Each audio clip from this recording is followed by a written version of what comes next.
बात पुरातन काल की है। एक नन्हा सा बालक दूध के लिए मचल रहा था। बालक भूखा था, अपनी माँ से जिद कर रहा था दूध के लिए, पर माँ दूध कहाँ से दे? दूध तो था ही नहीं। घर में तो चारों तरफ गरीबी का साम्राज्य था।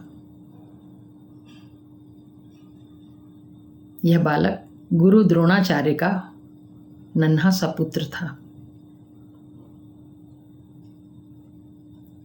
गुरु द्रोणाचार्य ने बालक का मचलना, बालक का रोना देखा और उसकी माँ ने जिद करके उसके जिद पर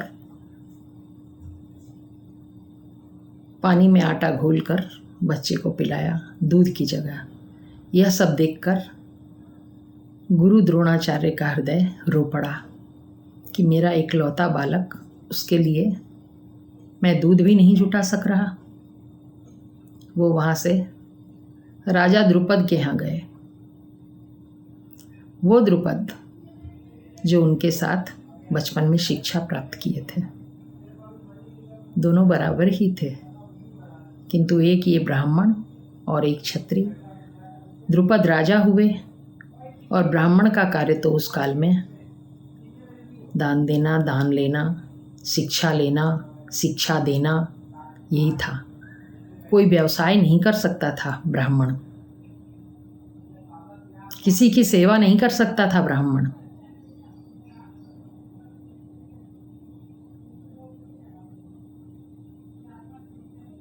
तो द्रुपद ने जब द्रोणाचार्य को आते हुए देखा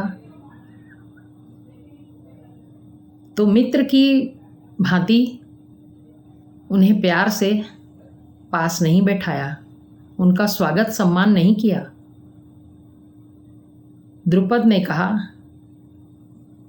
कि अगर मांगने की तरह मांग रहे हो तो कुछ मिल जाएगी भिक्षा ब्राह्मण, किंतु अगर तुम बचपन की दोस्ती का वास्ता देना चाहते हो तो तुम्हें मैं कुछ नहीं दे सकता।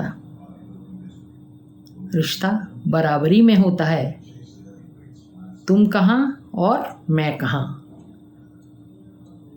द्रोणाचार्य को बहुत दुख हुआ और बहुत क्रोध आया, किंतु बेबस होकर वो वहाँ से चल दिए और चल पड़े कौरव और पांडवों की सभा की ओर। वहाँ जाकर उन्होंने कौरवों और पांडवों के जो बाल बच्चे थे उनको शिक्षा देने का कार्य ले लिया। उनके वो गुरु बन गए और हर बच्चे को दिलो जान से उन्होंने शिक्षा दी और काबिल बनाया। अंत में जब गुरु दक्षिणा की बारी आई, जब उनसे कहा गया कि गुरु दक्षिणा मांगिए, तो उन्होंने द्रुपद पर चढ़ाई के लिए कहा, हराने के लिए कहा उसे, क्योंकि अंदर उनके ज्वाला जल रही थी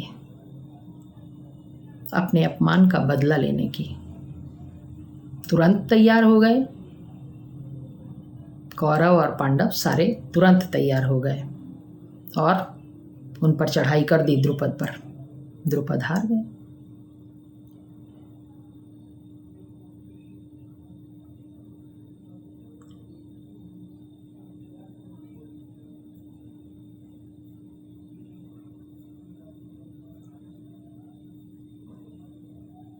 और जब द्रुपद को द्रोणाचार्य के सामने लाया गया